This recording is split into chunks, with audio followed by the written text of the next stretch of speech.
Amin, amin. Shalom. Silakan duduk. Nama saya Hasto.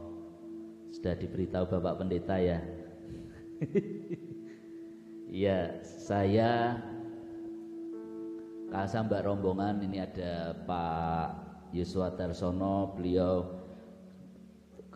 koordinator pelayanan ngurusi persekutuan pendeta-pendeta. Wah, jadi dia ini istilahnya pendetanya pendeta.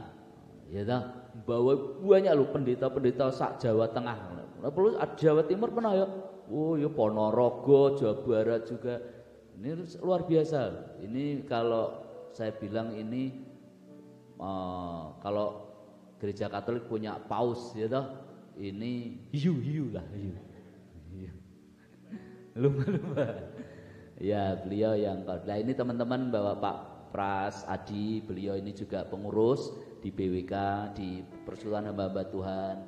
Dia ngurusi PIC wilayah Boyolali dan sekitarnya. Ya betul ya? Betul. Moga-moga.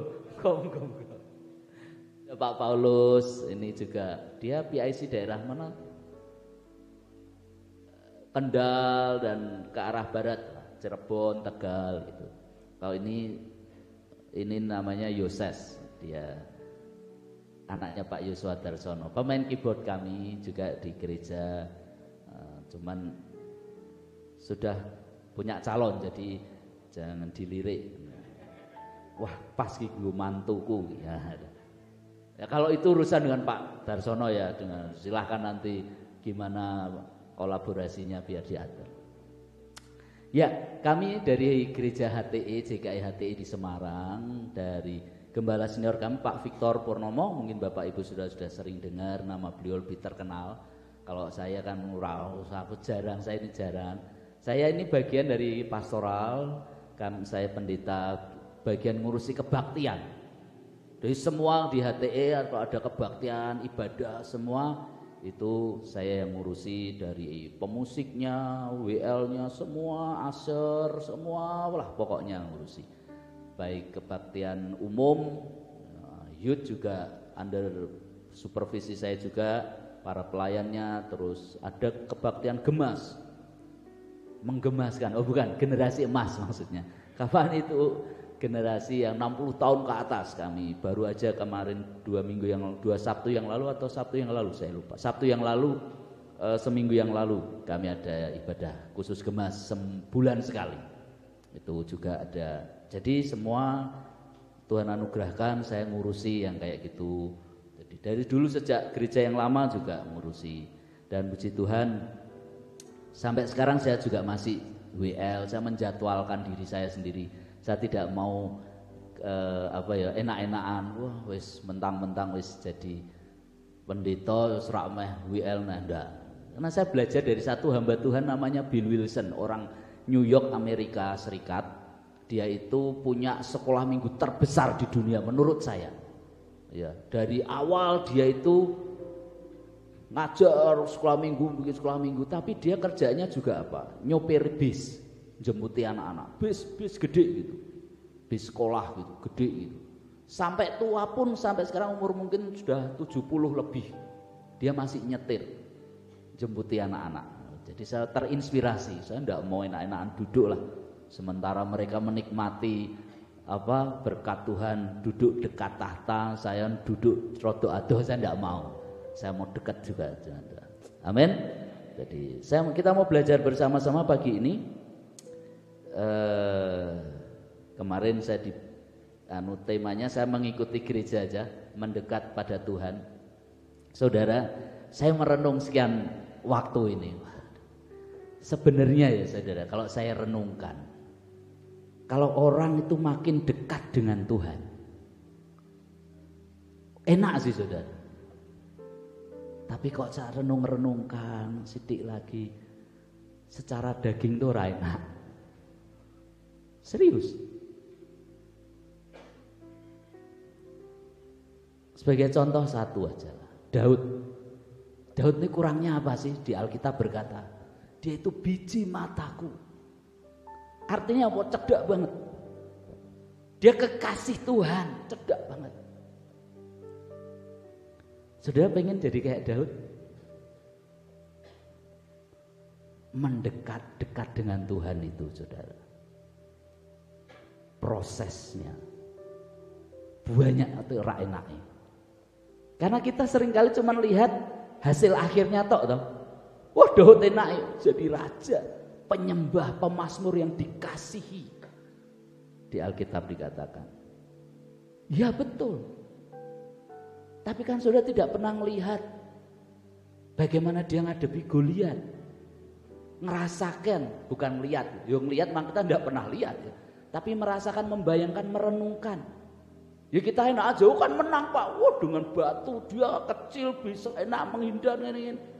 Ya kita kan melihat karena terlalu sering melihat cerita-cerita pendeta, melihat bahkan di YouTube, di film-film digambarkan, wah enteng. Enggak loh. Waktu saya merenungkan, buat saya pribadi, cerita Daud dan Goliat itu adalah saat begitu dia selesai peristiwa Daud dan Goliat, dia menang, dia penggal kepala Goliat. Mungkin dia menyendiri di satu tempat, dia ngos-ngosan, kok iso ya, kok ndelalah aku iso nglewati ya. Pernah berapa dari saudara yang pernah sering kali gitu? Lego, kok iso ya nglewati utang kokeh dan pas iso tak bayar. Rasanya mak pelong gitu kan.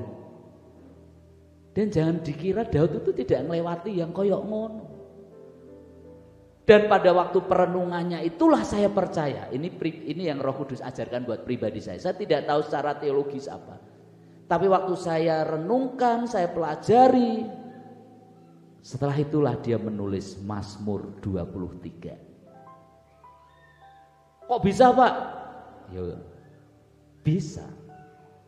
Coba kita buka di Mazmur 23. Ini suatu proses yang kita katakan orang yang dekat dengan Tuhan. Rasanya enak. Yo enak sih. Karena kita sudah melihat, misalnya nih, masak apa ya? Masak yang paling angel tuh masak apa ya? Rica-rica babi misalnya. Waduh. Oh enak ya misalnya. Apa ingredientsnya udah motong babi sih lah. Wah, prosesnya macam. Seringkali kita kan cuma dihidangkan pada waktu jadi. Wah, enak. Ya. Lihat Daud wis jadi, itu enak. Enak sudah. Melihat Daud yang sudah jadi, itu enak. Dan membuat semua orang kepingin jadi Daud. Kenapa kita tidak seperti itu? Biar hidup kita jadi matang, sehingga semua orang kepingin jadi seperti kita. Ya kan? Itu yang harus menjadi pengejaran kita di hadapan Tuhan. Biar proses dalam hidup kita, proses Tuhan dalam hidup kita jadi matang. Jadi orang lihat kita itu jadi matang gitu. Enak tinggal dinikmati. Sama kayak kita kalau belajar dari Daud. Deloke kan wis wah jadi pahlawan, jadi raja gitu kan. Mazmur 23 itu coba kita baca ya. Ini lagu kan Mazmur kan terkenal sekali. Tuhan adalah gembalaku, takkan kekurangan aku. Yo mesti dia menggambarkan Tuhan itu seorang gembala yang dimana dia sendiri hati gembala. Alkitab berkata yang dia gembalakan kebetulan cuma 2-3 ekor. 2-3 ekor itu seringkali aja dikejar singa dan beruang. Alkitab berkata.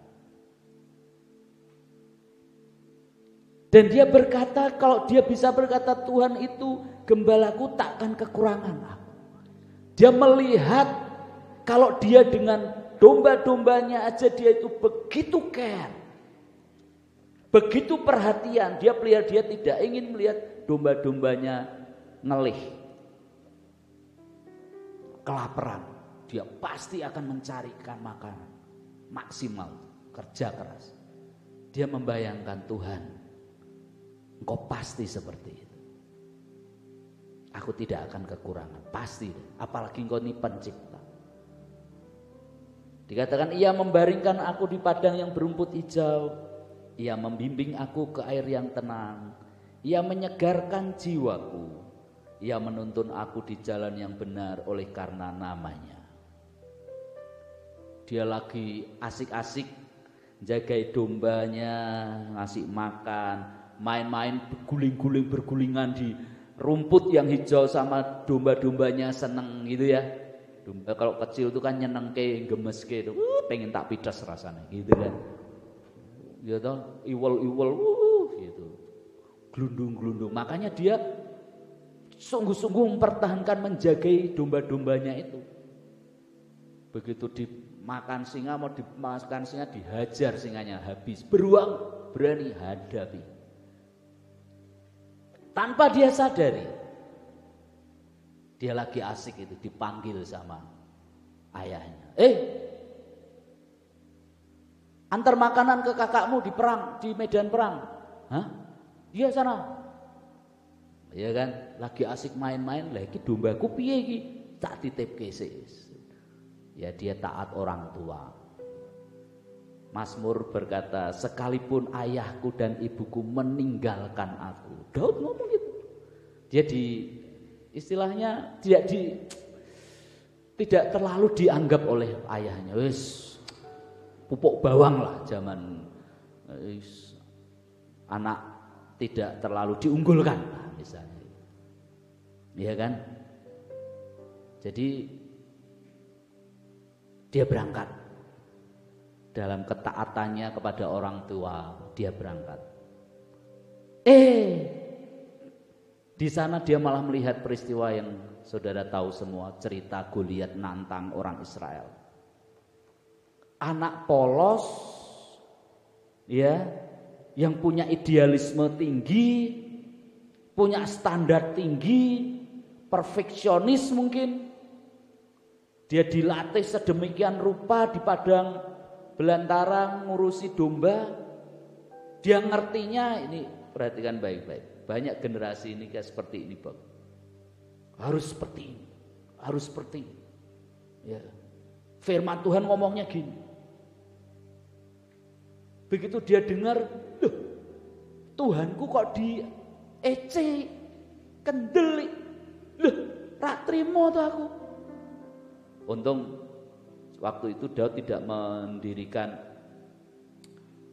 FPK, Front Pembela Kristus. Enggak. DC.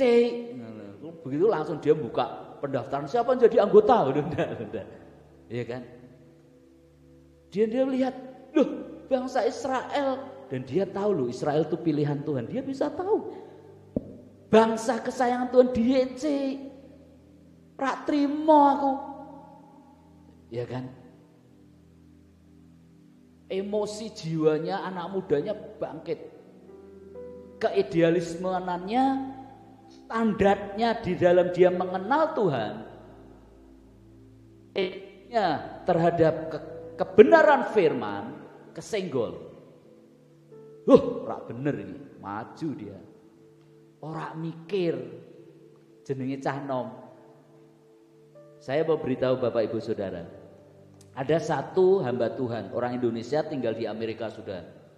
Dulu teman lama teman lama kami lah, zamannya Pak Petrus Agung, namanya Pak Virgoando. Dulu dia bikin riset, penelitian, penyelidikan, pokoknya riset tentang anak muda. Satu ketika dia menyebut gini, anak muda umur berapa, pokoknya yang 20-an ke atas lah. Itu orang-orang yang seolah-olah dalam tanda petik orang duwe utak wong Jawa. Kok bisa? Pokoknya terabas. Tidak pernah punya perhitungan matang, pokoknya sikat sik urusan buri. Gitu. Makanya seringkali kalau mak jebret engko wong tuane sama kowe iki ra pernah mbok hitung, kowe iki mesti ra mikir sik. Ya toh? Orang tuanya seringkali kan menegur gitu kan. Kenapa? Karena anak muda itu fokusnya pokoknya ndang kerjake sikat berhasil. Lupa perhitungan-perhitungannya. Daud melihat seperti itu. Sikat. Makanya kakaknya marah sama Daud. Ya kan di ceritanya itu di Samuel, kitab Samuel. Kamu ya biasa sombong sukanya ini. Opo to aku ki mau ngene. Ya Zata sering dengar kan anak alasannya gitu kan? Persis tuh. Di mana-mana sama sih. Ora yo ngene tok we ra entuk. Nah, ya ta. Tapi kakaknya hafal sifatnya Daud. Nek iso ngalahke kuwi entuk apa? Entuk bojo, anake raja, entuk duit, bebas pajak. Untung tidak tinggal di Pati ya. Pajak naik 250%. Lah. Namanya anak muda kerjanya di nggembalake domba sithik, entuk duit akeh, ngerti pajeke free. Mripate mentolo ora hitungan liyane. Iya kan? Dia tidak menghitung yang lain. Yang dia pikir pokoknya. Kenapa Tuhan membiarkan itu?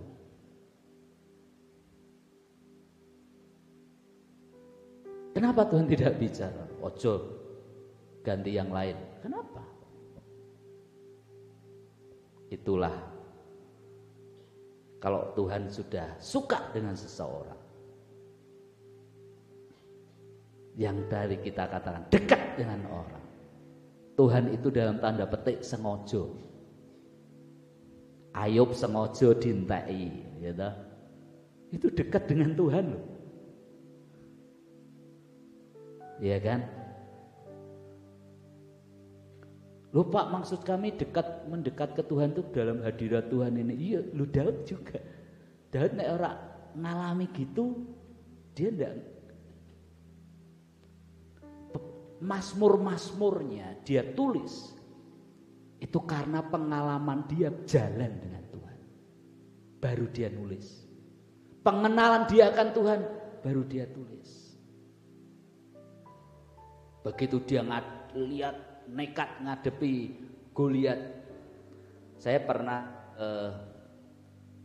ke Israel tuh di tempat itu tempatnya bukan, jadi digambarkan itu kan dua bukit tuh bertentangan, artinya sana Israel, sini Filistin. Tempat perangnya di bawah lembah. Waktu di akhirnya dia ngadepi Goliat. Loh, kok aku ternyata dewean juga ya? Dan itu di lembah.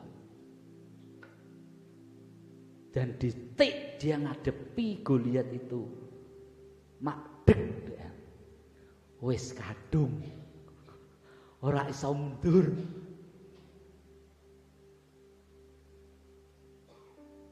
Wis kadung apa? Wis kadung nyombong. Wis kadung ngomong idealis tadi, tapi dia bisa menghitung aku pasti iso ngalahke. Kenapa?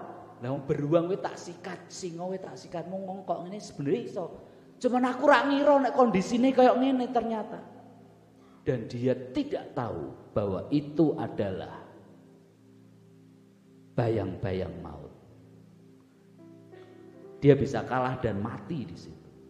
Makanya di ayat yang ketiga, ya, ayat keempat malah, sekalipun aku berjalan dalam lembah kekelaman, aku tidak takut bahaya, sebab Engkau besertaku. Di situ dia mulai bergantung kepada Tuhan. Dan begitu dia mengalami perang itu dia sendiri, ini bayang-bayang maut. Ini pasti aku iso kalah. Aku mau kok ngomong-ngomong ngono ya. Sekarang dia pakai logika dia. Waduh, hitunganku salah. Tapi begitu dia menyadari kondisinya dan dia percaya adanya Tuhan dalam hidupnya, bagaimana dia menyertai dia. Gadamu dan tongkatmu itulah yang menghibur aku. Segalanya berubah. Engkau menyediakan hidangan bagiku di hadapan para lawanku. Dia melihat kemenangan demi kemenangan dia raih. Saudara, ini peristiwa tapi juga belajar buat kita. Orang menyembah Tuhan, mendekat kepada Tuhan. Ya kan? Pengalaman pribadi seringkali seperti digambarkan Mazmur ini. Di ayat pertama sampai ketiga Daud menulis iya. Artinya dia sedang bicara orang ketiga. Kalau saya lagi ngerumpi dengan Bapak Gembala ini, ngomongin Pak Darsono, Pak, dia itu gini loh Pak, dia itu gini loh Pak, dia itu gini loh Pak, dia sedang ngomong orang ketiga. Begitu Daud melewati ayat yang keempat, pengalaman dia jalan pribadi dengan Tuhan. Dan dikatakan dia mengenal Tuhan karena Tuhan besertaku. Coba lihat ayat itu. Dia berubah. Sekalipun aku berjalan dalam lembah kekelaman, aku tidak takut bahaya. Sebab apa? Engkau. Dia tidak lagi ngomong dia, iya. Berubah. Kedekatan mulai nampak. Dia tidak lagi bicara tentang orang ketiga. Dia tidak lagi khotbah tentang Tuhan. Tapi dia mengenal Tuhan dengan benar. Sehingga dia ngobrol. Tuhan, Engkau tuh beserta dengan aku. Ya dikatakan apa? Gadamu dan tongkat. Tadinya dia seolah-olah jauh tentang Tuhan. Iya, dia. Sekarang dia dekat. Kenapa? Ada pengalaman pribadi. Jalan dengan Tuhan. Dewean. Sing mau lho. Wah, kadung ora iso mundur. Dia ngalami dengan Tuhan. Dia membuktikan Allah itu ada. Tuhan itu beserta dia. Dia bisa mengalahkan Goliat. Yang sering kali kita semua karena anugerah. Anugerah ya anugerah. Tapi kelewati dulu itu kesendirian itu ngadepi. Kuat enggak? Bisa enggak? Berhasil enggak? Atau engkau menyerah? Wah, rak sanggup Pak. Di luar nalar. Di luar kemampuan. Kalau Daud hari itu berkata, wah, Raja Dawes nyerah Pak. Raja Saul nyerah, sorry aku mau salah ngomong. Bubar, Alkitab enggak ada ini. Nulis kayak gitu. Tapi luar biasanya. Dia kenal Tuhan. Engkau besertaku. Gadamu dan tongkatmu itu yang menghibur. Engkau menyediakan. Kalau kita ingin mengalami kedekatan dengan Tuhan, jangan pernah alergi dengan proses segala hal yang harus kita lewati. Itu akan membuat kita makin mengenal Tuhan.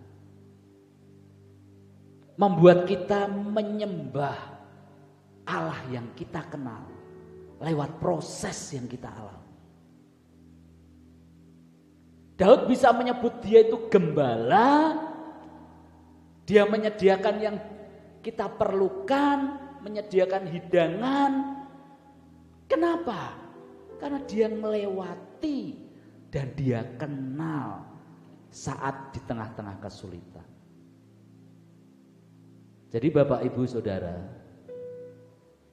jangan pernah alergi dengan hal-hal permasalahan atau kesulitan apapun yang maaf kata Tuhan izinkan. Tapi kalaupun itu karena dosa kesalahan saudara sendiri, bayar harganya, bertobat, minta ampun ke Tuhan, bayar harganya, lewati. Tapi jangan lupa, jangan cuma melewati, kenali Tuhan di dalam permasalahan. Siapa Tuhan di dalam permasalahan? Makanya Tuhan waktu ditanya Musa, "Lah kalau engkau nyuruh aku ke orang Israel, mana aku ditakoi, lah Tuhan siapa? Lah engkau tuh siapa Tuhan?" Tuhan mungkin dalam bahasa Jawanya saya terjemahkan, "Aku." Ya aku sopo ya? Ya aku. Dia sendiri bingung main jenengi dewe apa? Ya aku. Tapi begitu Abraham mempersembahkan Ishak di Moria dan tidak jadi dan diganti dengan apa? Kambing jantan. Di situ Abraham memanggil Tuhan apa? Jehovah Jireh, Allah yang menyediakan. Kalau Abraham orang ngelewati kekurangan seperti itu sampai mendesak, pisaunya sudah telesep kurang sekian senti dari lehernya Ishak, dan Tuhan izinkan loh, gak apa-apa. Begitu Tuhan melihat ketaatan hati, integritas, kejujuran, sincere, apa adanya Abraham, yo wis set, langsung ada penggantinya. Disitulah Abraham menyebut dia Jehovah Jireh, ya kan? Jehovah Shalom, Jehovah Rafa penyembuh. Dan orang melewati sakit penyakit misalnya dan disembuhkan Tuhan, saudara saya mau beritahu, itu akan sangat luar biasa pada waktu kita melewati semuanya itu dan kita mengenal Tuhan kita, yang kita alami di tengah-tengah, yang kita kenal di tengah-tengah yang kita alami. Dan pada waktu kita nyembah Tuhan seperti ini di gereja bersama-sama,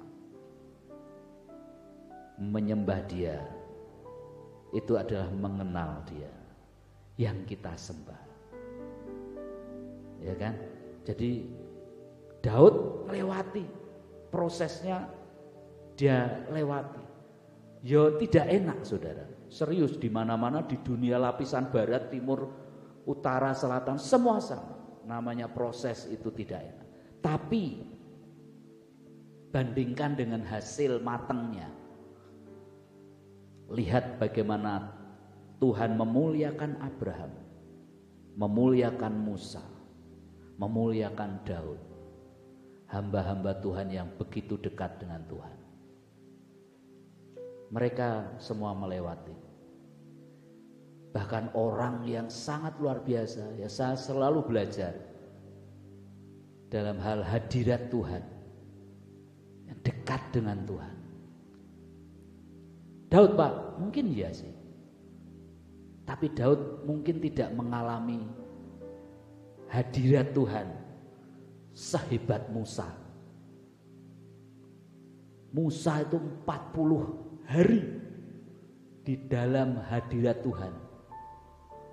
Orang mangan, orang ngombe, kuat. Kenapa? Karena tubuhnya mengalami tubuh kemuliaan sesaat 40 hari dalam hadirat Tuhan. Hadirat Tuhan yang sangat nyata. Kenapa? Karena Tuhan berkata kepada Musa, waktu Musa, "Show me your glory," tunjukkan kemuliaanmu. Dalam pikiran Musa kemuliaan Tuhan paling mabyur ngono tok. Gitu. Seperti kebanyakan dari kita. Hadirat Tuhan, hadirat Tuhan ini mak greng-greng-greng. Enak, itu hadirat Tuhan. Aduh saudara, itu belum apa-apanya. Makanya Tuhan ngomong ke Musa, kamu gak bisa nak melihat kemuliaanku. Bolehlah tak kasih sedikit. Musa disimpan, diumpetke di dalam seperti gua kecil gitu, ditaruh sana. Itu pun dengan ditambahi, ditutupi dengan tangan Tuhan. Dan waktu Tuhan lewat, kemuliaannya lewat, luar biasa itu. Beyond his imagination, melebihi bayangan gambaran yang dia ngerti tentang hadirat Tuhan. Dan dia diizinkan melihat belakangnya Tuhan yang lewat. Bayangkan cuma burine tok itu saudara. Itu membuat wajahnya itu bercahaya sedemikian rupa, membuat orang Israel takut karena Musa bercahaya.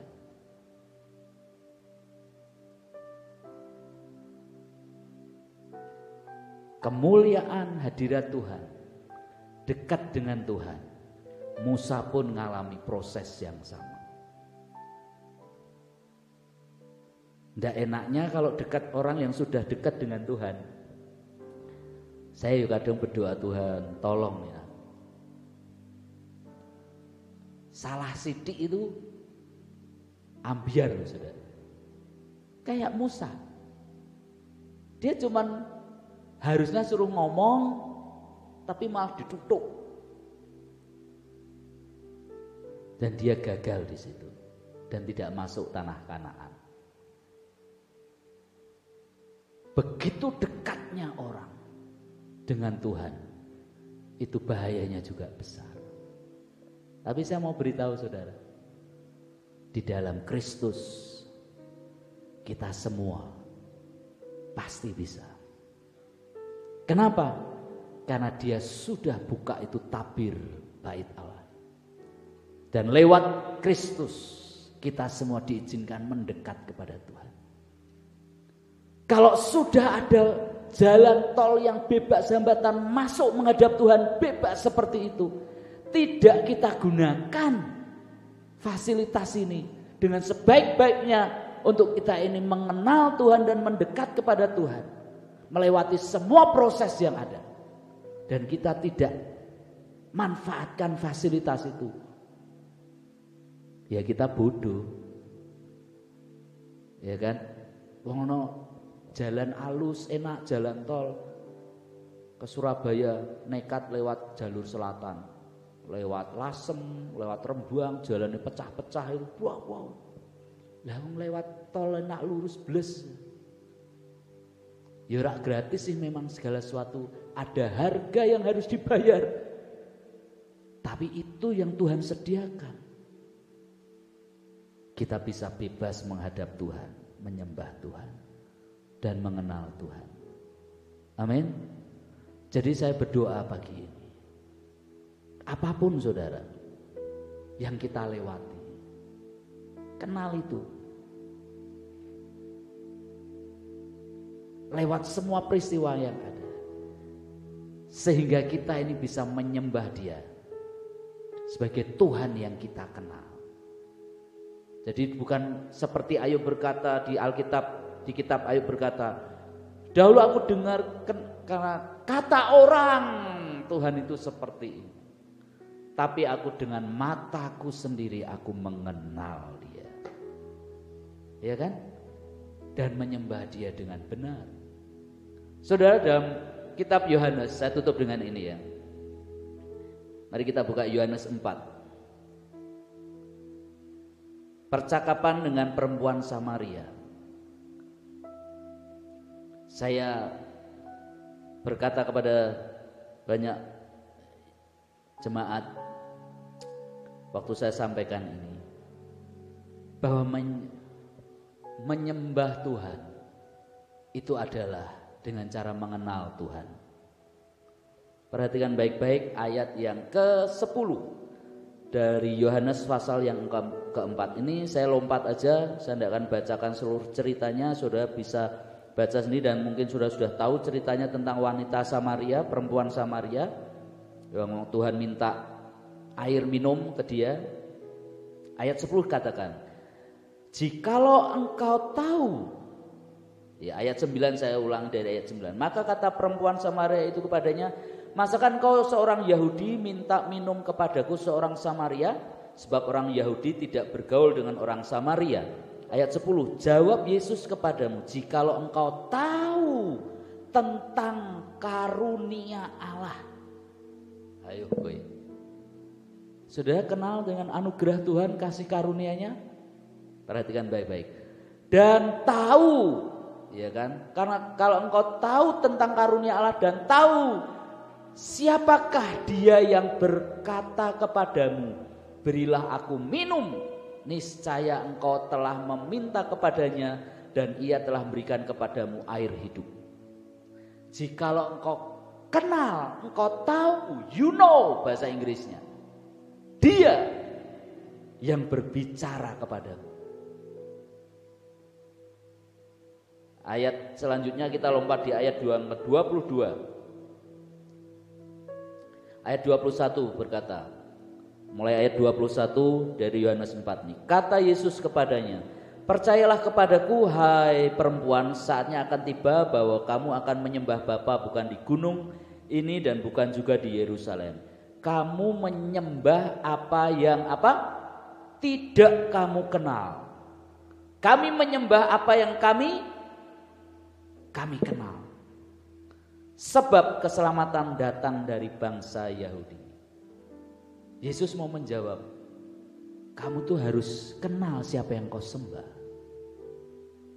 Kenalilah Tuhan yang kau sembah. Kalau saudara tidak mengenal secara pribadi yang kau sembah, ya Hosana, gue sopo, ya kan?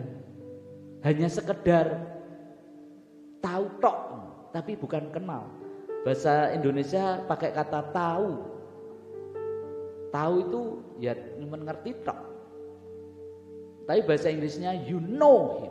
Know dalam arti kata mengenal. Mengenal dengan experience, pengenalan dengan pengalaman pribadi. Jadi Tuhan mau berkata, kenalilah Tuhan yang kau sembah.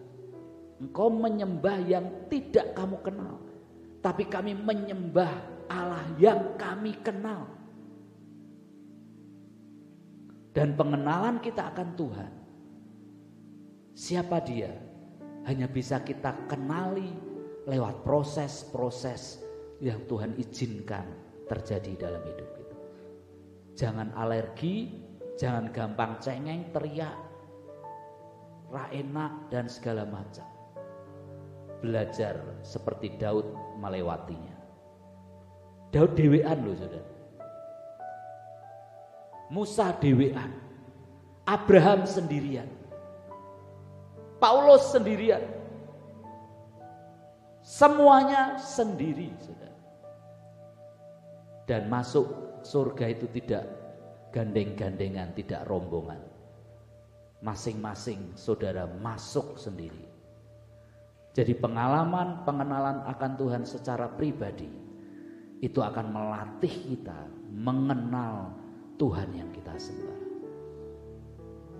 Bayangkan saudara, kalau setiap kita masing-masing bisa mengalami perjumpaan pribadi dengan Tuhan, mengenal Tuhan secara pribadi lewat proses yang ada, dan kita bisa melewati dengan menang, dan kita mengenal, oh Tuhanku ini, Dia Allah yang seperti ini. Dia Tuhan yang seperti ini. Dia Tuhan yang menyembuhkan aku. Dia Tuhan yang menyediakan.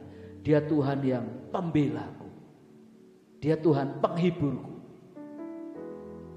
Saat kita kumpul ibadah bareng-bareng, kita nyembah Tuhan. Apapun lagunya, engkau sedang menyembah kepada Allah yang kau kenal. Mungkin saudara menyembah Dia di bagian sisi sini. Jemaat yang lain mengenal Tuhan dari sisi belakangnya. Mungkin dari sisi, kalau semua bisa mengalami Tuhan dalam berbagai versi pengalaman hidup saudara jalan dengan Tuhan,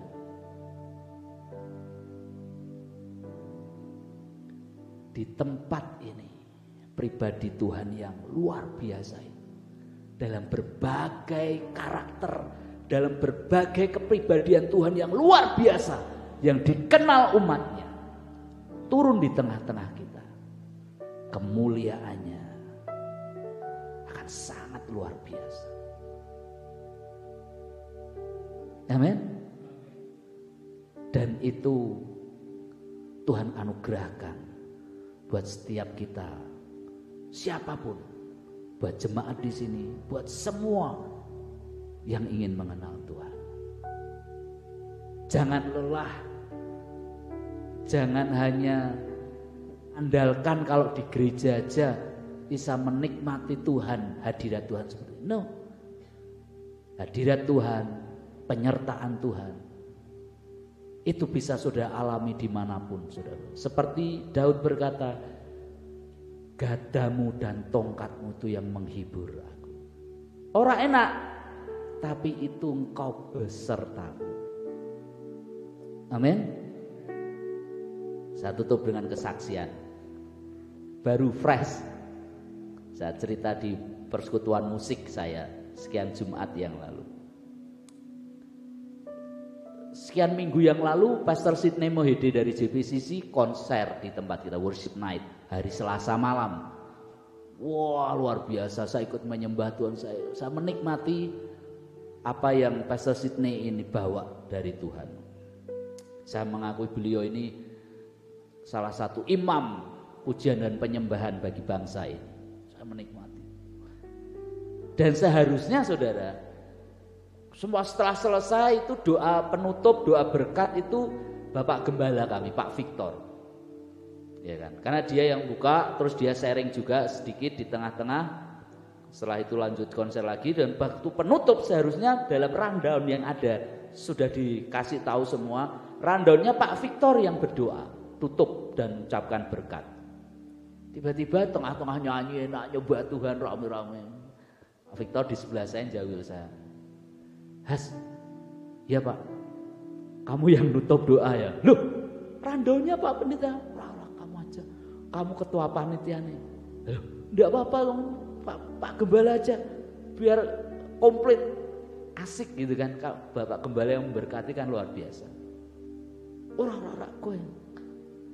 Saya diem. Ya wis. Ngomong apa ya Tuhan? Wah, cuma doa. Oke.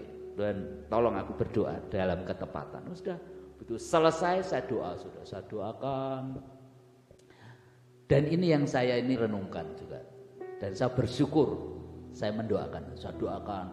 Saya mengucapkan berkat buat jemaat, saya mengucapkan doa berkat dan perlindungan. Engkau Tuhan yang memberkatimu dan Engkau Tuhan yang memberkati dan yang melindungi kami, ya kan? Berkat imam itu. Dan saya doakan tim dari JPCC dan semuanya mau berangkat pulang besok paginya naik bis. Saya doakan berkat perlindungan, berkat penyertaan, kesehatan, keselamatan sampai tujuan. Amin. Berkat semua. Selesai, wah pulang. Saya menghantar tim ke tempat penginapan di guest house kami ada tempat buat menginap buat mereka. Mereka senang sekali, ada tempat yang bagus, free, yang kita tidak perlu bayar hotel. Jadi mereka tinggal, saya hantar mereka tinggal mereka makan lagi di guest house, makan cepat karena besok pagi-pagi mau bangun pagi subuh mau berangkat ke Tasikmalaya. Jadi saya antar mereka, saya berkati mereka. Selesai, saya pulang setengah 11 malam itu, pulang santai. Saya karena malam, kebetulan saya waktu itu telepon dengan seseorang, jadi saya enggak ngebut kayak Pak Pras gitu. Kalau Pak Pras ini sebenarnya tadi bisa dicapai Semarang sini itu bisa kurang lebih 15 menit ya Pak, harusnya ya. Cuman saya ngerem, saya ikut, saya kasih pedal rem di sebelah saya itu. Wah, saya ikut ngerem. Ojo Pak, ojo Pak. Semarang Gunung Kidul aja berapa jam Pak? 2 jam ya? 1 jam lah, 1 jam. Ini F1 pembalap. Pak. Jadi saya ini biasa lah. Saya jalan biasa, karena depan saya juga ada mobil. Mobil saya nggak bisa nyalip, saya nggak bisa. Dan tiba-tiba lagi telepon gitu, saya konsentrasi telepon juga tengah malam itu dengan teman, terus ada mobil itu saya tidak bisa kenceng. Tiba-tiba dari arah sebaliknya sana itu ada mobil super kenceng. Ya saya kira tadi itu, waktu itu saya kira Pak Pras lewat. Loh kenceng banget tuh. Ternyata bukan Pak Pras.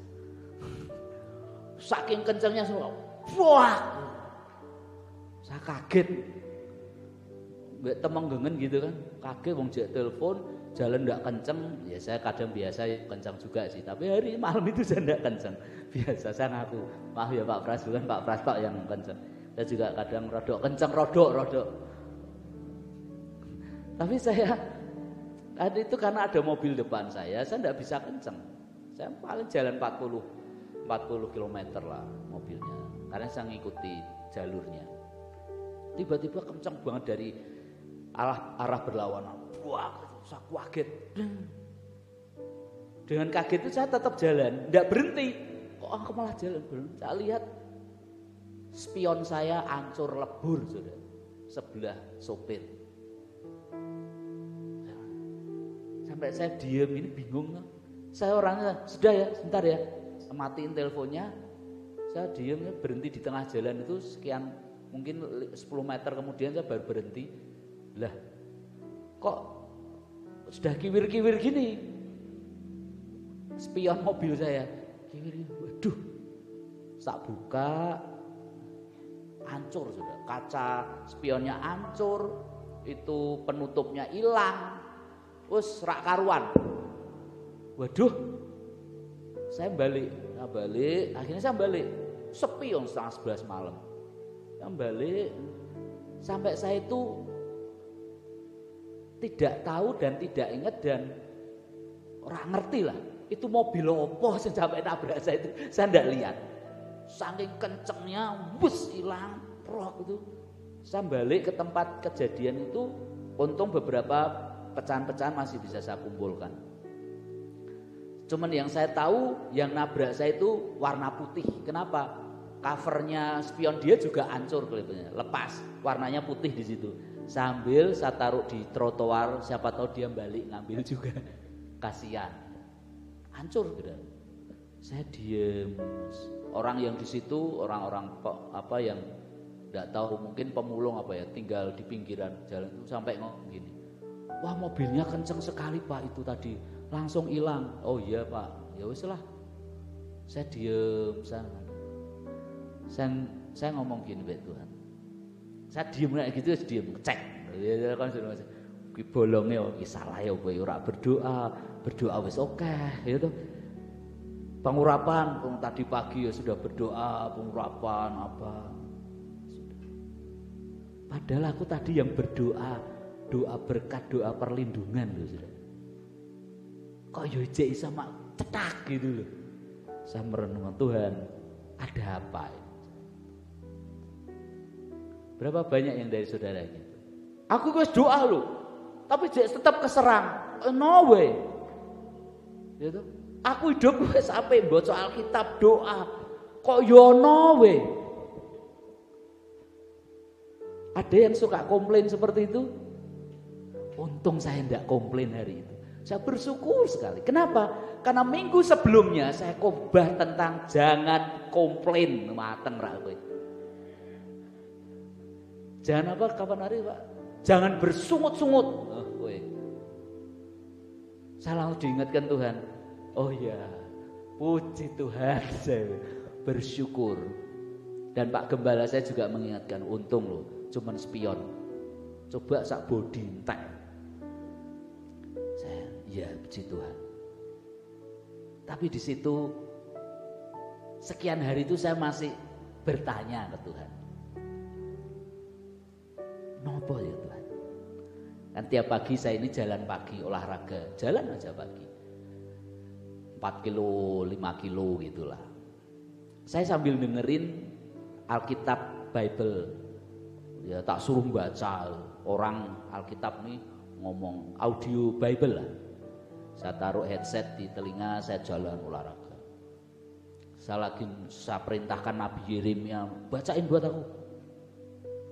Jangan diem, bacain. Aku terusin mbok kon baca. Kamu yang baca. Oh siap. Yeremia langsung mau bacain. Yeremia pasal 1 dibacain sama Nabi Yeremia, saudara. Bacain gitu. Tiba-tiba waktu tentang masalah apa itu Mesir dengan kesombongannya, kemegahannya gini sama madeg, mateng Pak. Masih ada kesombongan, kemegahan, merasa gagah hebat. Saya jalan gitu sambil, aduh Tuhan, terima kasih wes untuk teguranmu yang luar biasa. Kalau saya mau komplain bisa loh. Aku sombong apa coba? Aku doake ya aku ora mikir macam-macam kok Tuhan. Hei. Aku tidak menyombongkan diri. Wah, ngene-ngene. Ndak. Saya juga merenung, apa aku sombong ya? Tapi Tuhan itu, Tuhan yang tahu dasar hati kita. Dan saya bersyukur, saya diurusi Tuhan. Dan hari itu saya bersyukur sekali. Lebih dari segalanya apa? Saya mengenal Tuhan yang saya sembah dalam proses yang ada. Amin. Jangan alergi dengan apa yang saudara alami. Karena Tuhan ada di situ dalam segala bentuk apapun. Amin. Mari tundukkan kepala saudara.